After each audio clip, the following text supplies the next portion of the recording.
স্বাগত। এখন সকালে পুরো আয়োজনে আপনাদের সঙ্গে আছি আমি তাসওয়ার নাফি। আর্থিক অন্তর্ভুক্তি নিয়ে ভিন্ন ভিন্ন তথ্য দিচ্ছে পরিসংখ্যান ব্যুরো এবং কেন্দ্রীয় ব্যাংক। দেশে 61টি ব্যাংক থাকলেও মাত্র 5% মানুষের ব্যাংক হিসাব আছে। পরিসংখ্যান ব্যুরোর এমন তথ্যে হতবাক অর্থনীতিবিদরা বলছেন, ব্যাংকিং সেবায় নানা জটিলতায় এমনিতে আগ্রহ কমছে, মানুষ ঝুঁকছেন মোবাইল ব্যাংকিংয়ে। তবে 10 বছর ঊর্ধ্ব অর্ধেক জনগোষ্ঠী এখনও আর্থিক অন্তর্ভুক্তির বাইরে। আর ব্যাংক তো দূরের কথা, এমএফএস সহ অন্যান্য আর্থিক প্রতিষ্ঠানের মাধ্যমেও লেনদেন করছেন না 52% মানুষ। বিস্তারিত বেলায়েত হোসাইনের প্রতিবেদনে। সব মিলিয়ে গোটা 50 দোকান হবে এখানে, তাও দুপুরবেলায় প্রায় ঝিমিয়ে পড়ে দোকানগুলো। দিনাজপুরের চিলিবন্দর উপজেলার দেবীগঞ্জ বাজার। এই বাজারে মানুষের যতটুকু আনাগোনা তা শুধু নিত্য প্রয়োজনীয় কিছু কেনাকাটার জন্য। যদিও পাড়াগাঁয়ের এই বাজারটিতেও এখন এজেন্ট ব্যাংকিংয়ের সুবিধা। অনেকে অবশ্য এই সুবিধা নিচ্ছেন, কিন্তু এমন অনেকেই আছেন যারা ব্যাংকের ধারে কাছেও যান না।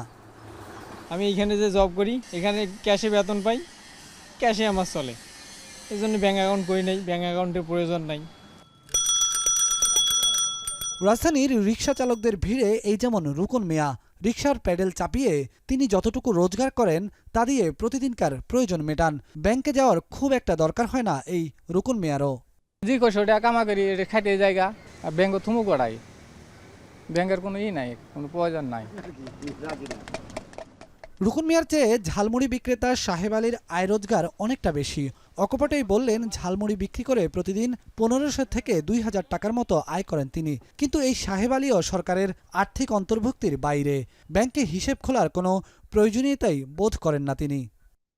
আমার কোনোদিন 2000 হয়, কোনোদিন 1500 হয়, কোনোদিন আবার বেশি হয়, এরকম ইনকাম হয়। এতটুকু বাইপে আসছেন আর কি, মানে ব্যাংকে অ্যাকাউন্ট করছি না। ব্যাংকে মানুষের আর্থিক অন্তর্ভুক্তি নিয়ে বাংলাদেশ পরিসংখ্যান ব্যুরো যে তথ্য দিচ্ছে তা অনেকটা চমকে ওঠার মতো। সাম্প্রতিক করা আর্থসামাজিক ও জনমিতি জরিপ বলছে, গোটা দেশের 10 বছর বয়সের ঊর্ধ্বে মোট জনগোষ্ঠীর মাত্র 5.85% মানুষের ব্যাংক অ্যাকাউন্ট রয়েছে।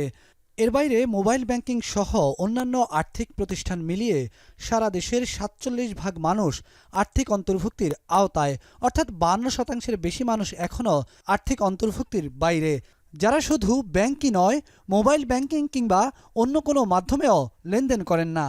যে কোনো ধরনের আর্থিক প্রতিষ্ঠানে সব মিলায়া যে আমাদের 10 বছর ও তদূর্ধ্ব জনসংখ্যার মধ্যে 47.43 ভাগের অ্যাকাউন্ট আছে। আপনি যদি শুধুমাত্র ব্যাংক বিবেচনা করেন যে ব্যাংকে কত জনসংখ্যার অ্যাকাউন্ট আছে, সেটা হচ্ছে 5.85%।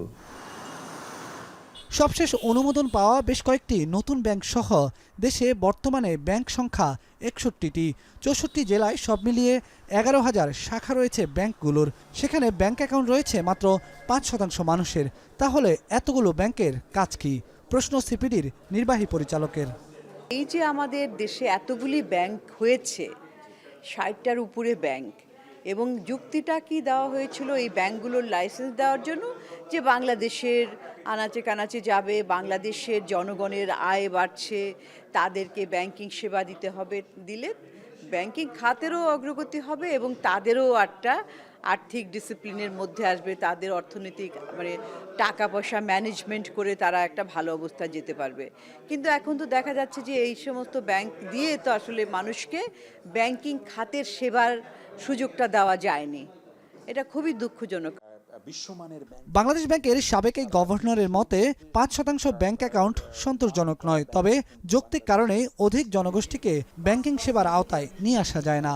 আমি পার্সেন্টেজ নিয়ে সন্তুষ্ট না, কিন্তু ব্যাংকের যে এস্টাবলিশমেন্ট, প্রাতিষ্ঠানিক কাঠামো, যেটা তাদের যে বিল্ডিং, তাদের যে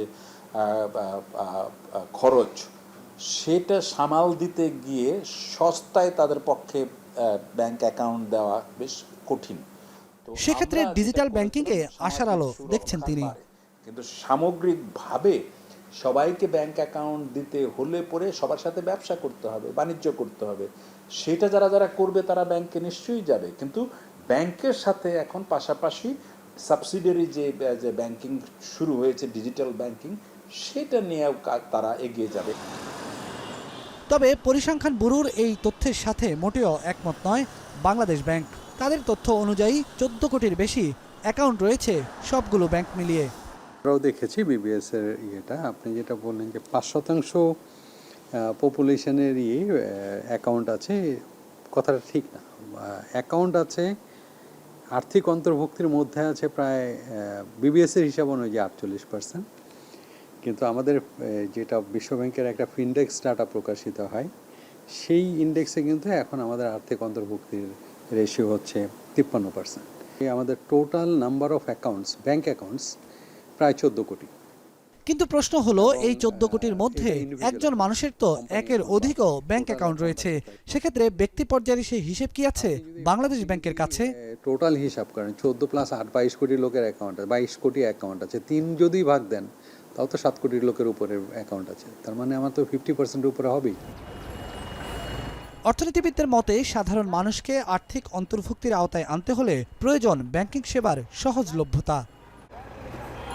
ব্যাংকিং খাতে যখন তারল্য সংকটের কথা বলা হচ্ছে, বিশেষ করে বাজেটের ঘাটতি মেটাতে অতিমাত্রায় অভ্যন্তরীণ উৎস থেকে ঋণ নির্ভরতায় যখন অর্থনীতির নতুন গতিপথ আঁকা হচ্ছে, ঠিক এমন একটি সময়ে এখনও অর্ধেকের বেশি জনগোষ্ঠী আর্থিক অন্তর্ভুক্তির বাইরে। এর কারণ হিসাবে শিক্ষার অভাব, দরিদ্রতা ও সেবা সহজলভ্য না হওয়াকেই দায়ী করছেন অর্থনীতিবিদরা। তারা বলছেন, ব্যাংকিং সেবা যতই বিস্তৃত হবে ততই উপকৃত হবে সাধারণ মানুষ। সামষ্টিক অর্থনীতিতেও গুরুত্বপূর্ণ ভূমিকা রাখবে এটি। তাই আর্থিক অন্তর্ভুক্তি বাড়াতে সরকারকে আরও মনোযোগী হওয়ার পরামর্শ দিচ্ছেন অর্থনীতিবিদরা। বেলায়েত হোসাইন, এখন, ঢাকা। বরিশালের পাইকারি বাজারে সপ্তাহ ব্যবধানে 5 থেকে 10 টাকা বেড়েছে বেশিরভাগ সবজির দাম। এ বিষয়ে আরও জানাতে নগরীর বহুমুখী সিটি পাইকারি কাঁচা বাজার থেকে যুক্ত হচ্ছেন অমিত হাসান। অমিত, সবজির দাম বৃদ্ধির কারণ কি জানতে চেয়ে, এছাড়া কোন সবজির কত দাম বেড়েছে সে বিষয়টা বলবেন। নাফি, বরিশালের বাজারে বেশ কয়েকদিন ধরেই কিন্তু সবজির দাম ঊর্ধ্বগতি রয়েছে এবং বেশিরভাগ সবজির দামই কিন্তু প্রতিনিয়ত বাড়ছে। ব্যবসায়ীরা বলছেন যে বরিশালের এই বাজারটিতে মূলত মেহেরপুর, চুয়াডাঙ্গা, সাতক্ষীরা বা পাবনা, খুলনা থেকে মূলত সবজি সরবরাহ হয়ে থাকে। সে কারণে কিন্তু সবজির সরবরাহ কম থাকলে দামটা আসলে বৃদ্ধি পায় এবং সেই অজুহাতে দিচ্ছেন ব্যবসায়ীরা। এবং ব্যবসায়ীরা আরও বলছেন যে প্রাকৃতিক দুর্যোগের কারণে অনেক সবজি নষ্ট হয়ে গেছে, যার কারণে সবজির সরবরাহটা কিন্তু কিছুটা কমেছে, যার কারণে কিন্তু বেচা কেনাও কিছুটা কমে গেছে বলে জানিয়েছেন এখানকার যারা ব্যবসায়ী রয়েছেন তারা। আমি যদি একটু আজকের দরদামটা বলে দিই, বেগুন প্রতি কেজি 100 টাকা কেজি ধরে আজকে বিক্রি হচ্ছে, এছাড়া পেঁপে 30 টাকা, কাঁকরোল 60 টাকা ধরে বিক্রি হচ্ছে, শসা 35 থেকে 40 টাকা কেজি ধরে বিক্রি হচ্ছে, টমেটো 110 টাকা বিক্রি হচ্ছে, যেটি 2 দিন আগেও 100 টাকায় বিক্রি হচ্ছিল, বরবটি 80 টাকায় বিক্রি হচ্ছে, লাউ 40, করলা 80, ঢেঁড়স 35, পটল 20, কুমড়া 20 টাকা এবং লেবু প্রতি পণ 100 থেকে 150 টাকা পর্যন্ত কিন্তু আজকে বিক্রি হচ্ছে। এছাড়া কাঁচা কলা যেটি রয়েছে প্রতি হালি 30 টাকা বিক্রি হচ্ছে এবং গাজরের দাম বেশ বেড়েছে, 140 টাকা প্রতি কেজি বিক্রি হচ্ছে। এবং সবজির পাশাপাশি শাক যে রয়েছে সেগুলোর দামও কিন্তু আজকে বেশ ভালোই চড়া দেখা যাচ্ছে এবং ক্রেতারা বলছেন আসলে দামটি প্রতিনিয়ত বাড়ায়, কিন্তু কিছুটা কেনাকাটা করতে তারা কিন্তু হিমশিম খাচ্ছেন। বরিশালের এই বাজারটিতে মূলত এই সময়ে কিন্তু খুচরা যারা ব্যবসায়ী রয়েছেন তাদের সমাগম দেখা যায়, কেননা তারা এখান থেকে কিনেই সেগুলো কিন্তু স্থানীয় পর্যায়ের যে ছোট ছোট খুচরা বাজারগুলো রয়েছে কিংবা অলিগলিতে ঘুরে যারা বেচা কেনা করে তারা কিন্তু মূলত এই সময়টায় বাজার করে এবং তারা বলছেন যে আসলে বেশি দামে কেনার ফলে কিন্তু বেশি দামেই তাদেরকে বিক্রি করতে হচ্ছে, যার কারণে কিছুটা বাকবিতণ্ডা জড়াচ্ছেন ক্রেতাদের সাথে। এবং বিশেষ করে কাঁচামরিচের দাম কিন্তু কয়েক দিনের তুলনায় খুবই বেড়েছে। আজকে কিন্তু 250 টাকা কেজি ধরে কাঁচামরিচ সেটি কিন্তু বিক্রি হচ্ছে, 2 দিন আগেও কিন্তু সেটি 210 কি 220 টাকায় আসলে বিক্রি হচ্ছিল। তো বরিশালে সব মিলিয়ে বলা যায় যে প্রতিনিয়তই কিন্তু কয়েকদিন ধরে দাম আসলে বৃদ্ধি পাচ্ছে, ক্রেতারা কিছুটা হিমশিম খাচ্ছে কেনাকাটা করতে এসে। তো বরিশালের পাইকারি কাঁচা বাজার থেকে এই ছিল আমার কাছে সর্বশেষ। নাফি। বরিশাল থেকে সেখানকার সবজির বাজারের খবর জানাতে যুক্ত ছিলেন সহকর্মী অমিত হাসান। এদিকে সুনামগঞ্জের নদ নদীর পানি কমতে থাকায় বন্যা পরিস্থিতি কিছুটা উন্নতির দিকে, তবে সড়ক ভেঙে যাওয়ায় ভোগান্তিতে ভাটির জেলার বাসিন্দারা। এ নিয়ে আরও জানাতে সুরমা নদীর পাড় থেকে যুক্ত হচ্ছেন সহকর্মী লিপসন আহমেদ। লিপসন, পাহাড়ি ঢল তো কমেছে, এখন পর্যন্ত সেখানকার কি অবস্থা দেখতে পাচ্ছেন? বন্যা পরিস্থিতির উন্নতি কতটা হয়েছে? বিশেষ আরেকটা বিষয় হচ্ছে ভাটির জেলার বাসিন্দাদের পরিস্থিতি কেমন দেখছেন? আসলে দেখুন, আমরা যদি বলি যে এপ্রিল থেকে শুরু করে জুন, জুলাই এই ৩ মাসে কিন্তু সুনামগঞ্জে যে ২৫ লাখ মানুষ রয়েছেন, সেই ২৫ লাখ মানুষ কিন্তু বন্যা আতঙ্কে থাকেন। বিশেষ করে যদি বলি এপ্রিল মাসে যখনই পাহাড়ি ঢল নামে তখন কিন্তু আসলে হাওরের যে বরুদান সেটা কিন্তু আসলে তলিয়ে যায়। যার ফলে ওই সময় থেকেই কিন্তু জুলাই পর্যন্ত কিন্তু এখানকার মানুষ কিন্তু বন্যা আতঙ্কে থাকেন। তারপর যদি বলি ২০২২ কিন্তু সুনামগঞ্জে ভয়াবহ বন্যা পরিস্থিতি সৃষ্টি হয়। এতে কিন্তু প্রায় ২৫ লাখ মানুষের জীবনই কিন্তু আসলে একদম দুর্দশায় পরিণত হয়। সেই ক্ষেত্রে ২০২৪-এও কিন্তু একই অবস্থা।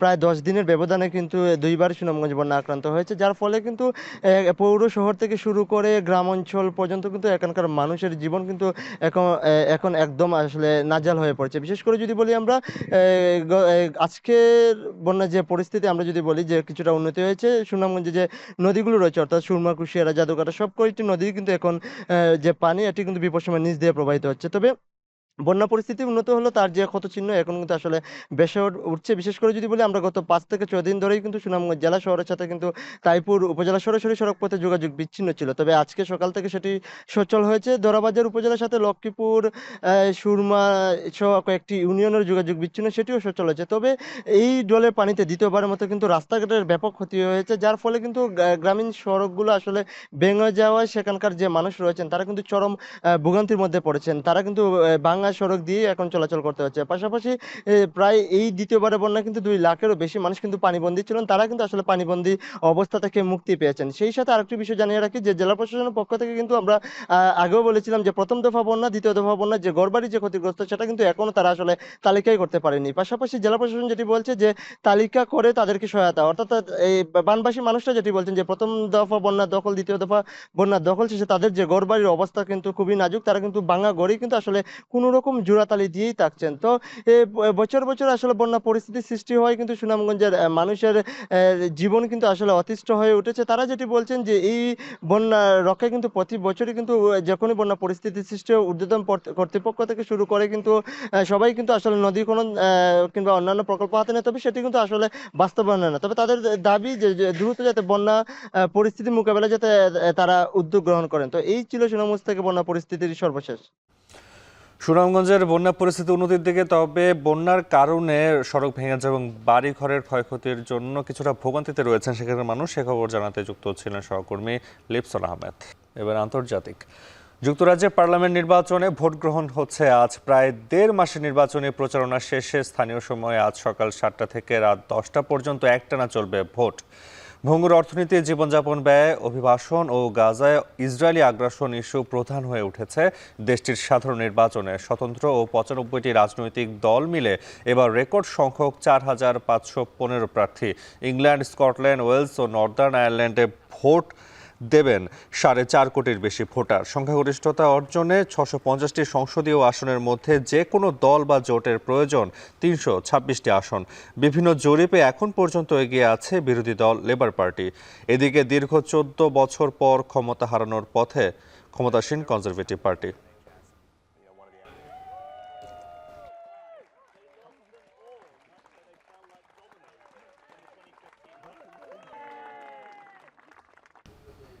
এবার আমরা দেখে নেব টাকার বিনিময়ে বিভিন্ন দেশের মুদ্রার হারগুলো।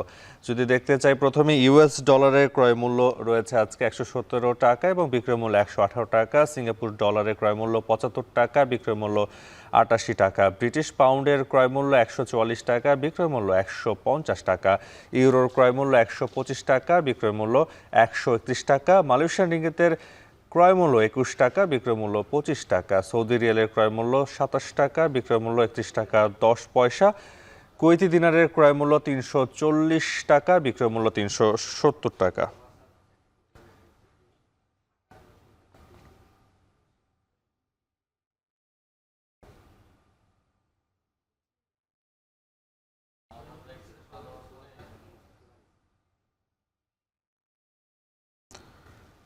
এছাড়া চাইনিজ ইউয়ানের ক্রয় মূল্য 13 টাকা, বিক্রয় মূল্য 17 টাকা।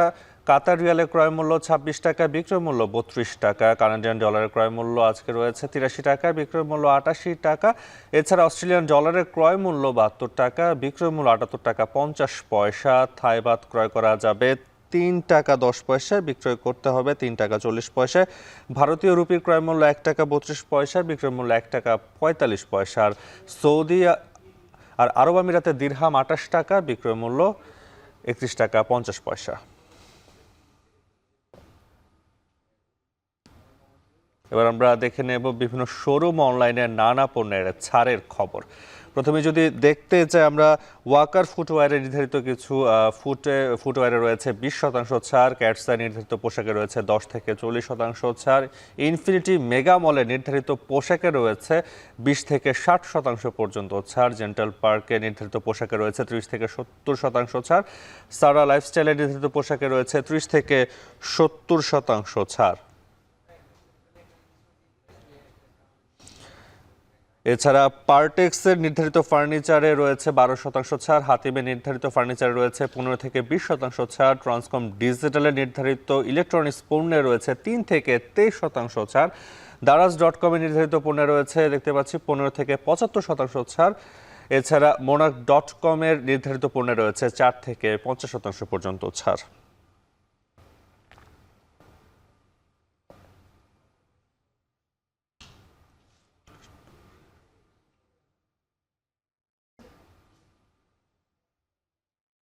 শেষ করছি এখন সকাল। এখন টেলিভিশন ওয়েবসাইটে দেখতে ভিজিট করুন www.ekhon.tv। এছাড়া ফেসবুক দেখতে ভিজিট করুন facebook.com/tv.এখন। ইউটিউবে দেখতে ভিজিট করুন youtube.com/ekhon tv।